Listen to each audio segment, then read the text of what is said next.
from Lagos, the nation's commercial capital. This is the News at 10. Live from Channels Television. Reporting tonight, Ijoma Onyato.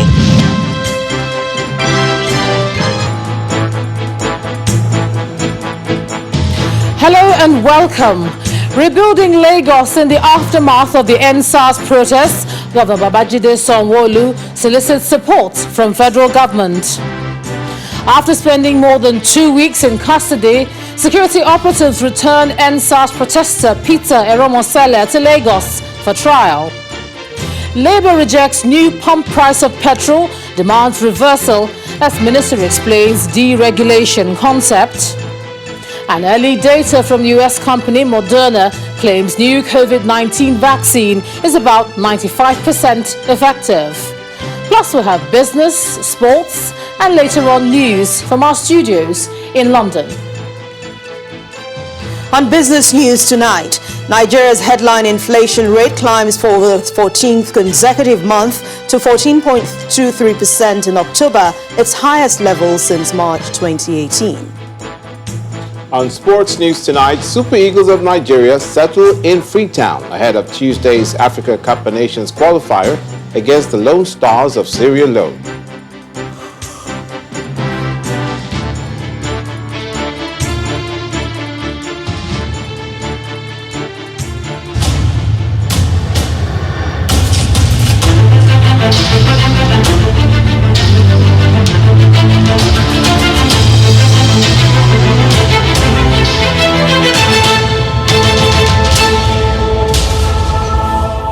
Rebuilding Lagos after the NSAS protest is a new task before Governor Babajide Sanwo-Olu, and he's seeking the support of the federal government and private organizations to achieve this. Governor Sanwo-Olu is appealing to the federal government to set aside funds in the 2021 budget, not only for Lagos, but all other states affected by the incident. He made the comments at the inauguration of the Board of Trustees that will implement the Rebuild Lagos project and a consultative dialogue attended by the Vice President who called for public trust in the rebuilding process. The pain from the destruction of public and private property after the NSAS protest was hijacked by hoodlums in Lagos seemed to be healing very gradually. But the Lagos state government is determined to move on and rebuild. This consultative dialogue is the first move to set out on the mission to rebuild the nation's commercial city. It brings together the Vice President, Professor Yemi Osinbajo, Speaker of the House of Representatives, Central Bank Governor, and representatives of the private sector. The host, Governor Babajide Sanwo-Olu, reels out the list of challenges faced by the state in the aftermath of the protest. We require the assistance of the federal government from both the executive and the legislative branches. I would also like to appeal to the National Assembly to take steps to set aside funds for this task of rebuilding and restoring Lagos in the 2021 appropriation bill being deliberated upon currently by the Assembly.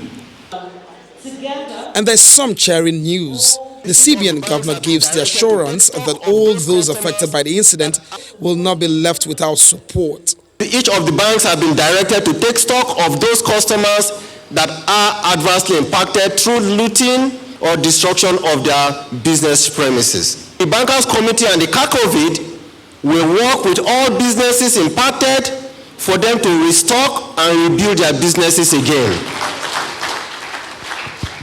And more good news from the Speaker of the House of Representatives and Lagos West Senator from the National Assembly, emphasizing that Lagos deserves a special status. The National Assembly will do everything it can, but I think it goes beyond the budget or appropriation.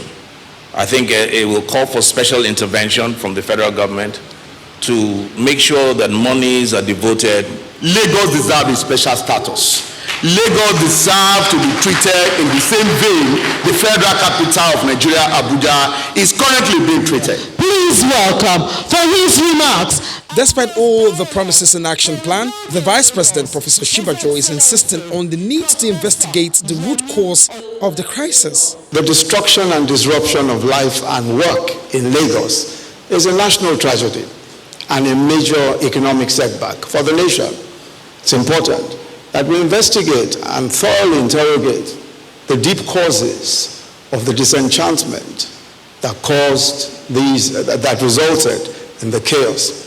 We must rebuild trust between the government and the governed, the vast majority of who are young persons.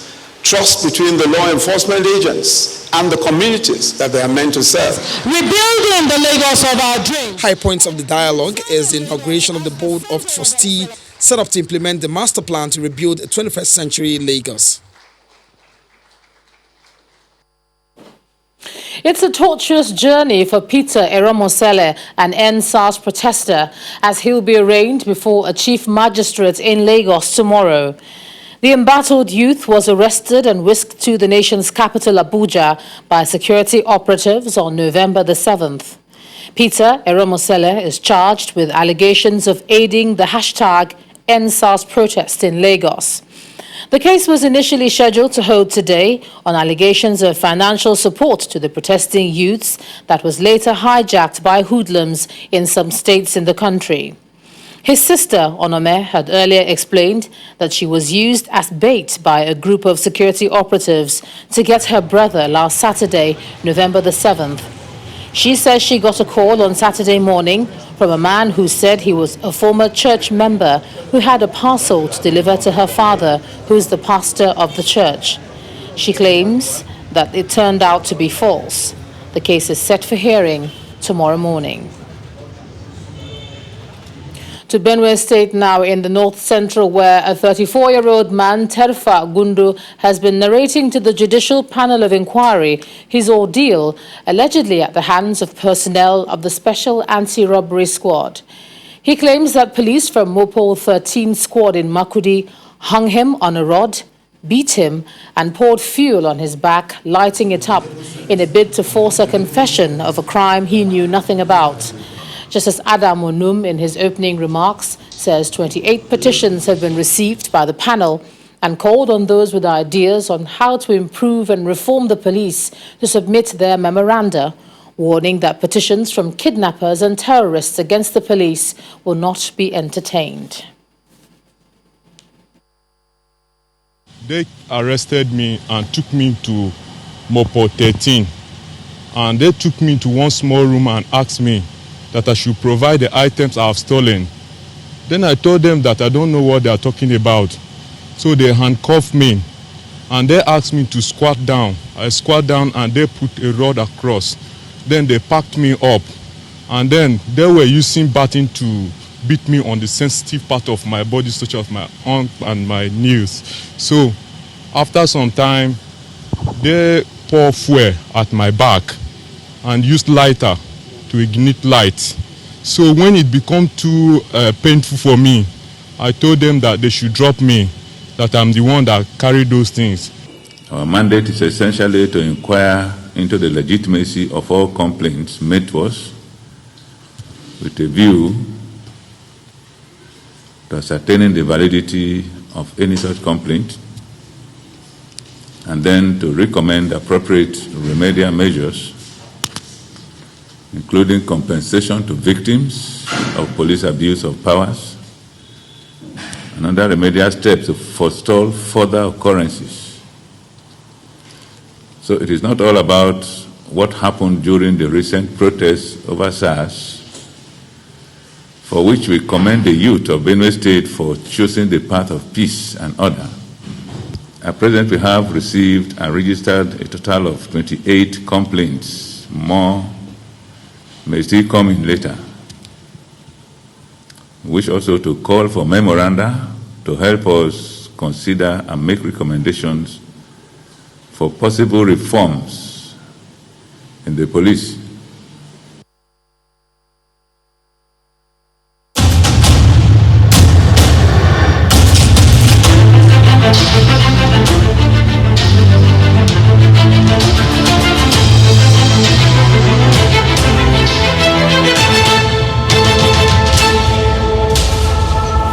Now, there appear to be suggestions on the possible ways out of the current challenges facing the country, particularly in the aftermath of the NSAS protest.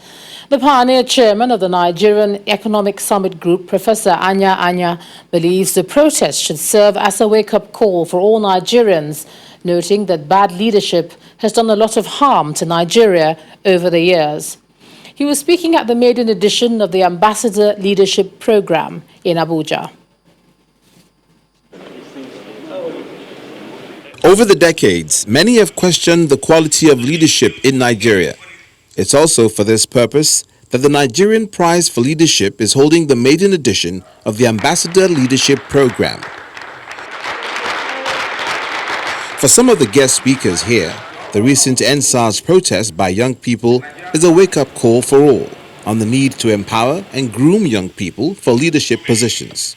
We saw the NSAS program recently, and it's a forewarning to what could happen if you all and we all do not embrace leadership as the first issue in our country's history at this particular point in time. We foresee the very fabric of our society and nationhood being deeply shaken and shattered if urgent actions are not taken. If we don't train these youth to be leaders today, they can only be bad leaders tomorrow. So like I said, the leadership role starts today. Whatever programs we have for our youth, whether it's training for leadership, whether it's entrepreneurship, empowerment, whatever it is, this country must start to be in a hurry to ratchet up the numbers. It's no longer enough to train 1,000 or 2,000, and you think your job is done. Established in 2019, the Nigeria Prize for Leadership aims at training and mentoring young people for leadership positions. At this maiden edition, 58 young Nigerians from all walks of life will undergo a month-long leadership training and mentoring program. While such training is a crucial step towards addressing the country's good leadership deficit, it may not be enough to resolve the nation's leadership crisis. The unfortunate thing within the political era is that so many good people are being kept out of the leadership because the selection processes are very biased, are very, very organized towards those who have money. And that shouldn't be the case. It should be talents. It should be those who really have the ability, the capacity. Nigerians yearn for good leadership. And for many, the lack of it is the reason the country is plagued by a plethora of challenges. Hence the urgent need to train and mentor young people for leadership positions. To the recent hike in petrol. Now, the Nigeria Labour Congress is calling for an immediate reversal of the recent pump price of petrol, saying that the price hike is exacerbating the current level of anguish on citizens. The NLC President, Ayuba Waba, explained in a statement that the increase was not part of the agreement reached at a series of meetings between the organized labor movement and the federal government in September.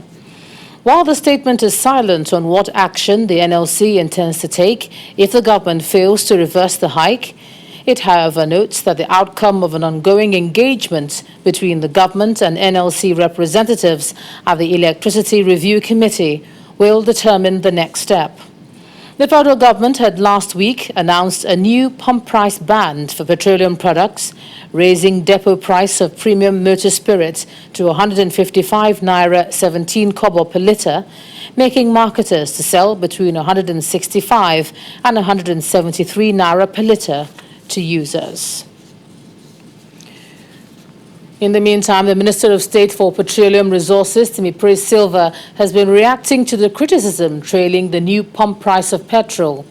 He attributes the hike in price to the fluctuation in the global crude oil prices. He told State House correspondents today, after a briefing, that generally prices of petroleum products are greatly influenced by global market forces. The price of crude oil go up, then it means that the price of the feedstock has gone higher. It will also affect the price of the refined product. And that is why you see that product prices are usually not static. It depends on the price of crude oil, which goes up and down. That is why we say deregulate, so that as the price go up or down, you begin to go up and down as well at the pump. Before now, we fixed it, which was not optimal for us as a country. So we say, look, our earnings are not fixed because our earnings are dependent on crude oil price. If we fix it at this end, then it becomes unsustainable at some point. So let us keep it floating, so that if crude oil prices go up, then you will see a reflection of that. If crude oil prices go lower, you see a reflection of that at the pump. In part two, after the break, yellow fever resurfaces in more states, with Enugu being the latest. Authorities suspect it's the cause of recent deaths in 3 local government areas. That's in a moment. Do join us again.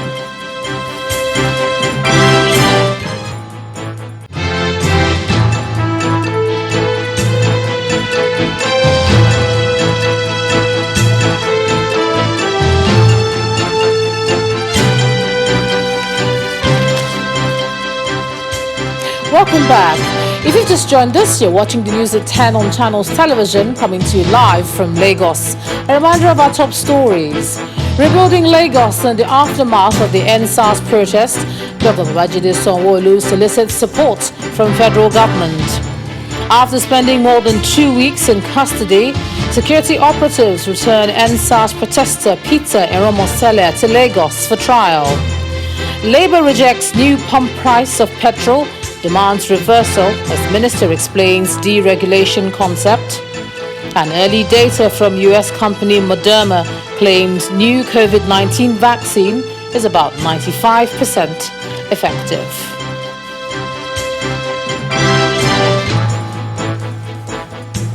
We turn our attention to security matters, and at least 11 people have been confirmed killed and many others injured by bandits suspected to be kidnappers who attacked Albasu village of Sabonbrinin in Igabi local government area of Kaduna State.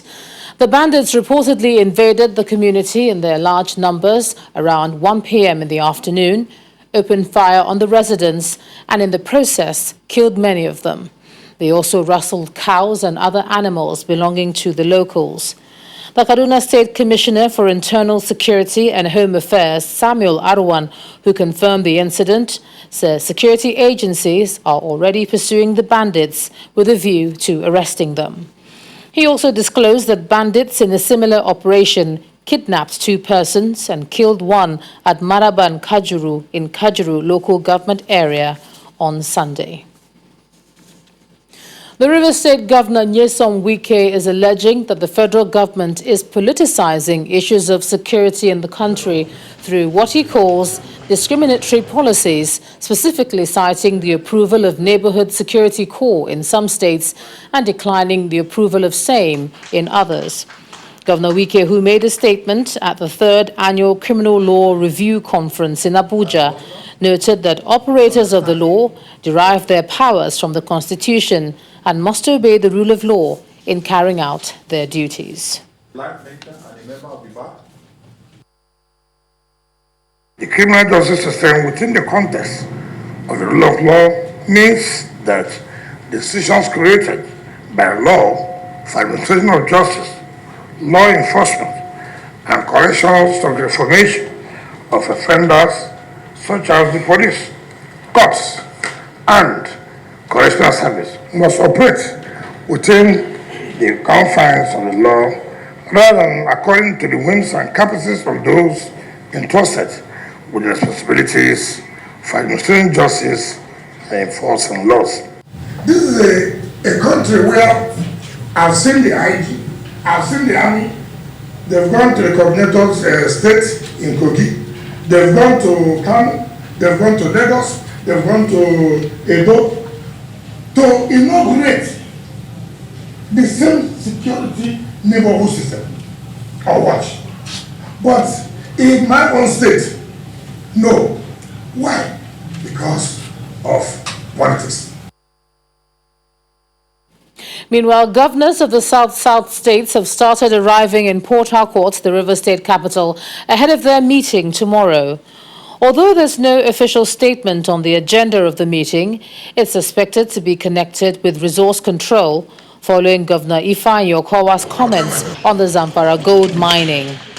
Governors already present for the meeting are Ifeanyi Okowa of Delta State, Doye Diri of Bayelsa State, Godwin Obaseki of Edo State, their host governor Nyesom Wike of Rivers, and some notable leaders from the region. To legal matters now, a federal high court in Abuja has again adjourned hearing in the alleged certificate forgery suit filed by the All Progressives Congress against the Edo State Governor Godwin Obaseki to November the 18th. Although the suit was slated for hearing on Monday the 16th, Justice Ahmed Mohammed adjourned to Wednesday following submissions by counsel to Governor Obaseki, Mr. Ken Mozia, that all petitions, motions relating to pleadings must first be resolved before going into the substantive matter. Mr. Mozia specifically asked the court to allow him move his motion challenging the competence of the reply filed by the APC to the defense of the governor in the matter. In a short ruling before adjourning the suit, Justice Mohammed held that the motion challenging the competence of the APC's reply to his defense is fundamental because it related to the pleadings and has to be resolved first.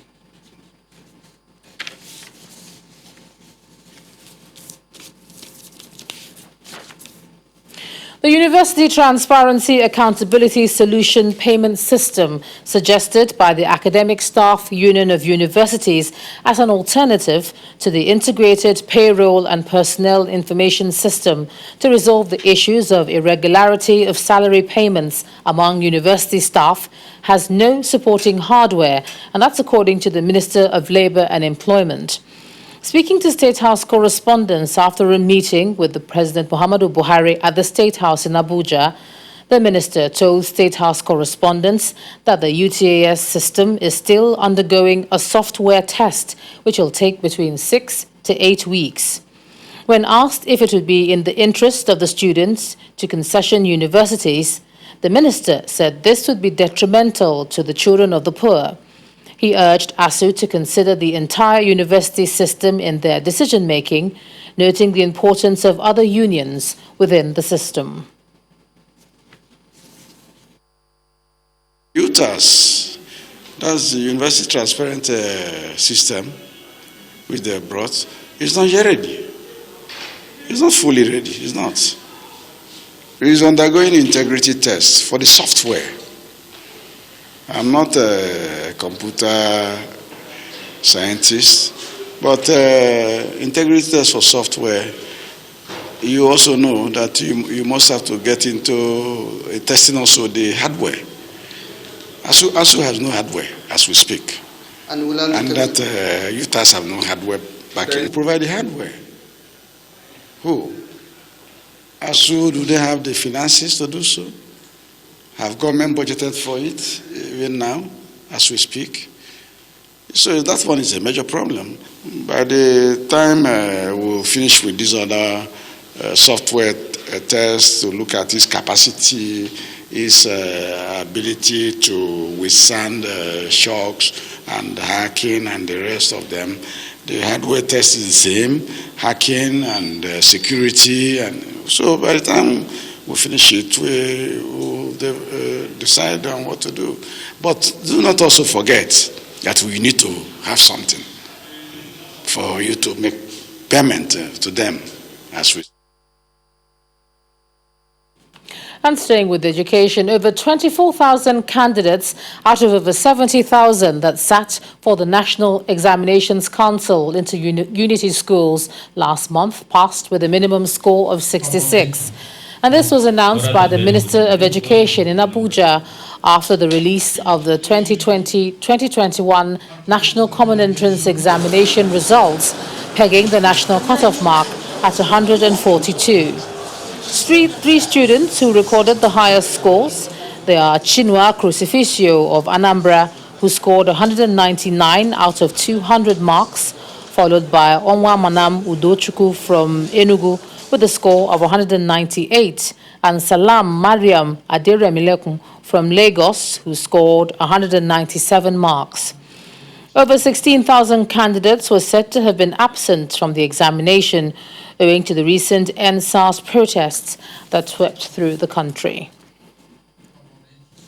To health matters, and the Enugu state government has confirmed deaths suspected to be from yellow fever in some communities in Nsukka, Isuzo, and Iwetiti local government areas of the state.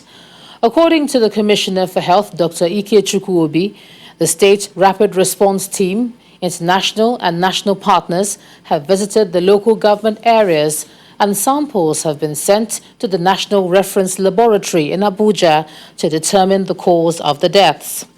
This development is coming about 2 weeks after the government confirmed the outbreak of yellow fever in Ibueze local government area, which has claimed several lives. The Commissioner has called on residents to report any new development to the ministry. And when the news at 10 returns, Nigeria's headline inflation rate climbs for the 14th consecutive month to 14.23%. And that's on Business News. Do join us again.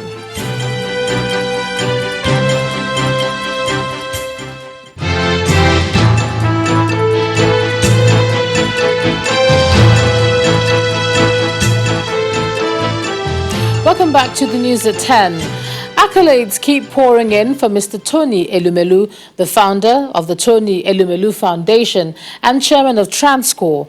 Well, this time it's an award as the officer of the Order of the Leopold, Belgium's oldest and highest honor.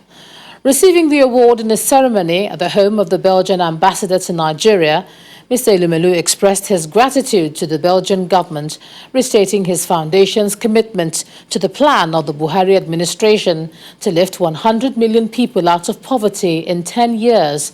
And the proof of this commitment lies in the three major aspirations of the foundation.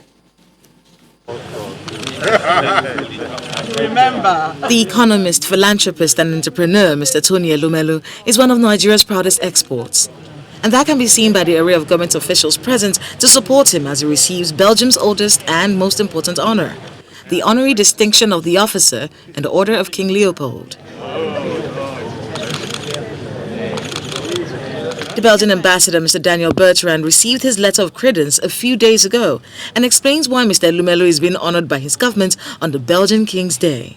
I hope, Excellency, that this day is just the beginning of something. It is the end of something. It is a reward for all what you did for Africa, for your people, also for the relations in general between continents, between cultures. But I hope it will be a beginning of something new in the Belgian-Nigerian relations.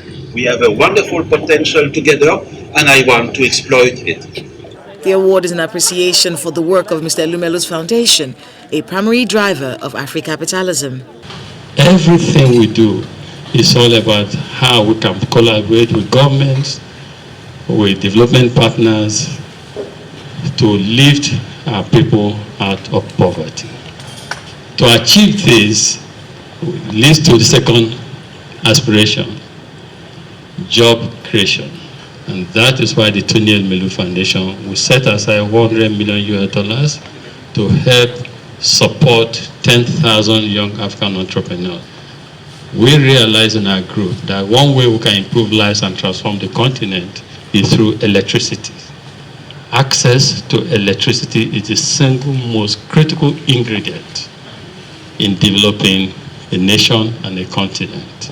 Secretary to the Government of the Federation, Mr. Boss Mustafa, believes this award is a sign of better collaboration with the Belgian government in several key sectors.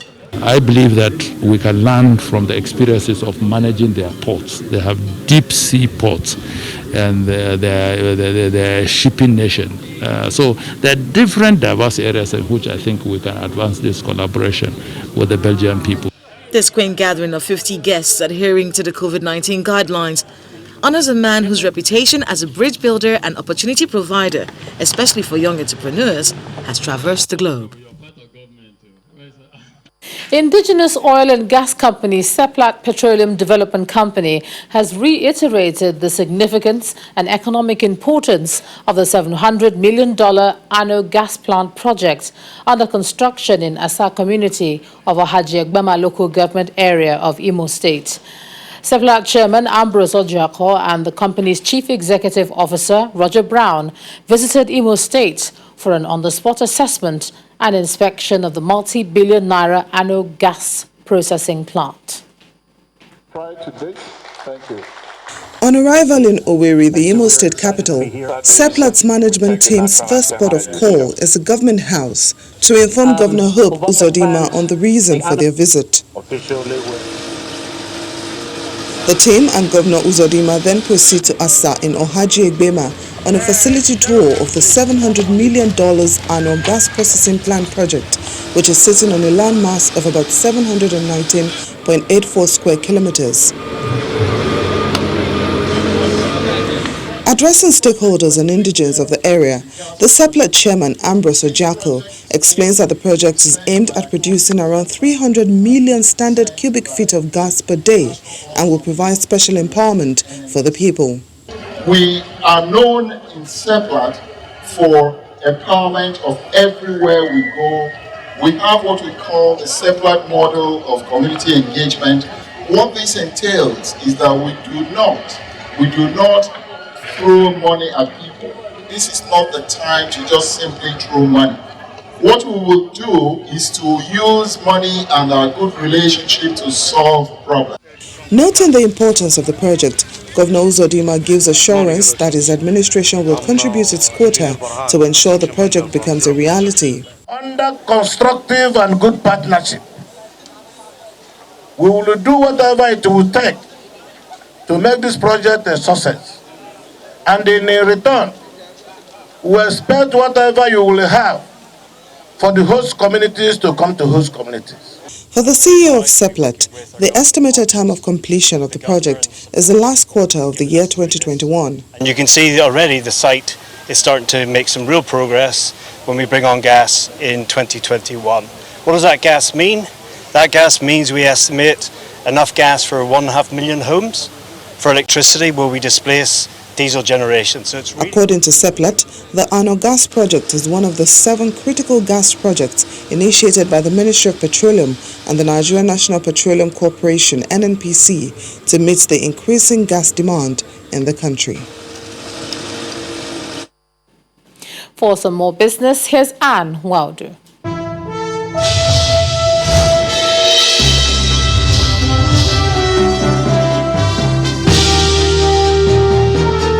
Thank you, Joma. Hello and welcome to Business News. We begin with Nigeria's headline inflation. It has continued its upward trend in the month of October, rising 14.23%, and that's 0.52 percentage points higher than the 13.71% recorded in September.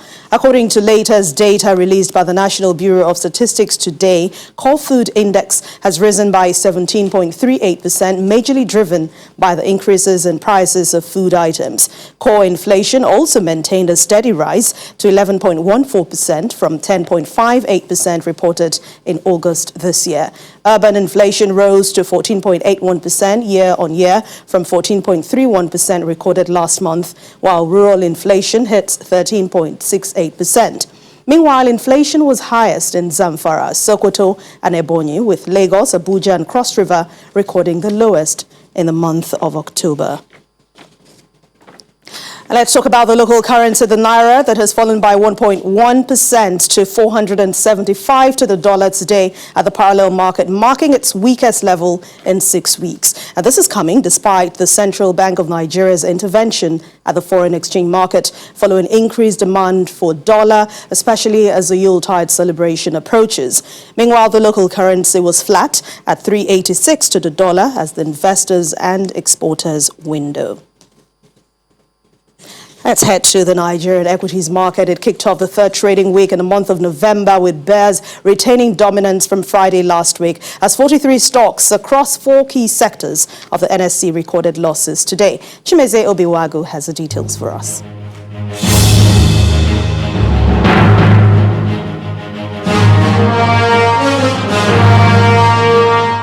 Thanks, and welcome to the Stock Market Report.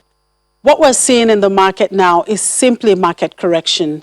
I talked to a trader earlier in the day. He explained that because of the circuit breaker that was triggered by the stock exchange on Thursday last week when the index surpassed the 5% threshold, the market is returning back to its normal pace, and this will take at least 3 trading sessions. Mind you, the circuit breaker was triggered to avoid a bubble in the market. And so the market closed in the red, down 0.75%. The banking sector and the consumer goods sector were mostly affected, with the bellwether stocks in those counters heavily hit. Bua Cement is to be thanked for the positive performance by the industrial sector. Bua Cement added 4 Naira to its share price. Activity remains buoyant, but not as much as what was recorded last week. In 10,319 deals, over 668 million shares were traded, valued at about 8 billion Naira. Yes, we may have seen the bear, but we are definitely not in a bear market and may likely not be till the end of the year, as investors continue to seek returns on investment in the equities owing to the low yield environment in the fixed income market. In the meantime, another good news that is likely to spur the market, maybe not in the immediate term, but in the long run, is the announcement of another possible COVID-19 vaccine, this time by Moderna Incorporated. Moderna says its COVID-19 vaccine was 94.5% effective. So we have 2 vaccine prospects, first from Pfizer and now Moderna. Hopefully, soon, life will come back to normal. And that was the stock market report. I'm Chimeze Obi Iwago. Thank you for watching. I'm Anne Nwaudu. It's back to you, Ijoma. Thanks a lot, Anne. Still ahead on the news at 10, early data from US company Moderna claims new COVID-19 vaccine is nearly 95% effective. More on that from our London studios in Around the World in 5. Do join us again.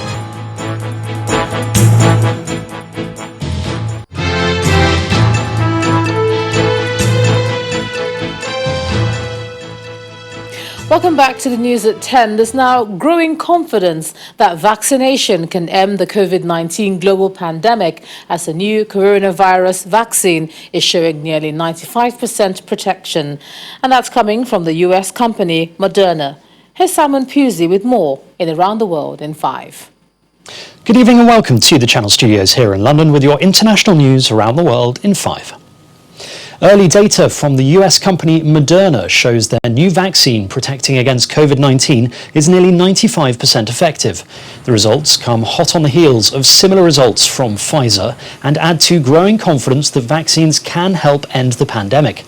Both companies, Moderna and Pfizer, used a highly innovative and experimental approach to designing their vaccines and are planning to apply for approval to use the vaccine in the next few weeks. A study by Italy's National Cancer Institute suggests that coronavirus may have spread to the country as early as September 2019. The Cancer Institute looked at past lung cancer screenings and found that about 12% of volunteers in a screening trial had developed coronavirus antibodies between September 2019 and March 2020, and 4 cases dated back to the first week of October, meaning they had got infected in September. The World Health Organization has stated the disease was unknown before the outbreak was first reported in Wuhan in December, and Italy's first COVID-19 patient was detected on February the 21st in a town outside Milan.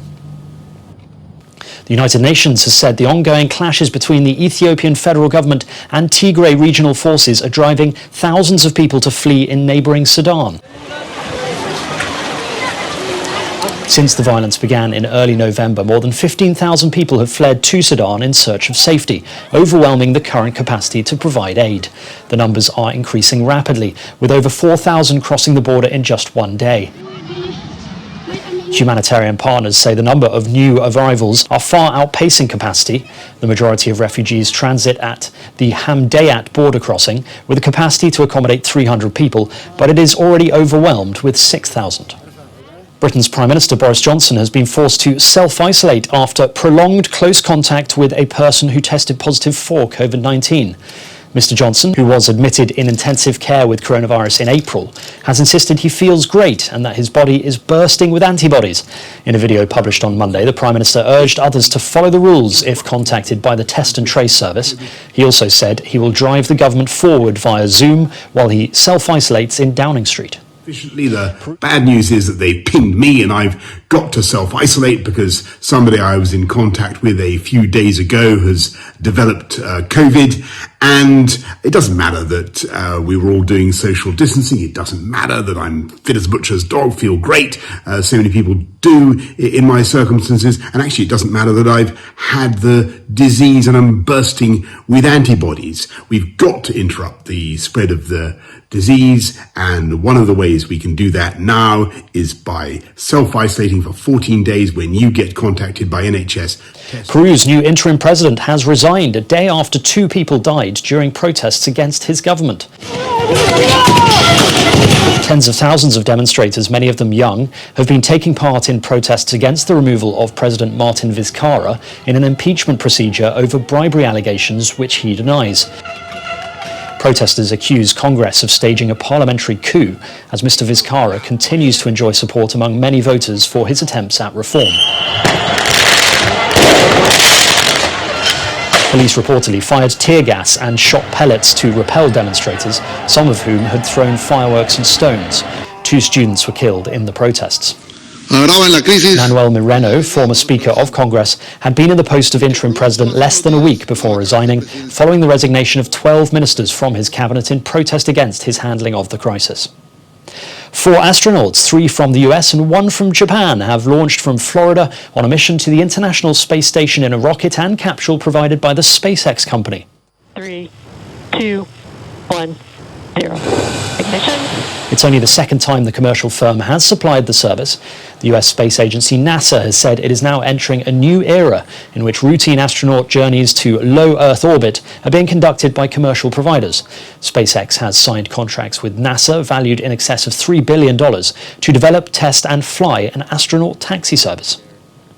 And finally, a 2-year-old Belgian racing pigeon has set a new world record of €1.6 million at an auction on Sunday. Bidding started at €200 on November the 2nd, but rose to a bid of €1.31 million from a South African group within 90 minutes. 2 wealthy Chinese collectors then fought it out on Sunday. Called New Kim, the bird is only 2 years old and has only raced in 2018, earning the title of the best young bird in Belgium. And that's your international news around the world in 5. Now back to the Channel Studios in Lagos. And the main news again. The Vice President, Professor Yemi Osinbajo, today called for public trust in the process of healing the wounds in the aftermath of the EndSARS protest. He made the comments at the stakeholders' dialogue on rebuilding Lagos, where Governor Babajide Sanwo-Olu solicited the support of the federal government and the private sector. And that's the news at 10 tonight. Thanks so much for staying with us. I'm Ijoma Onyato. Be safe and good night.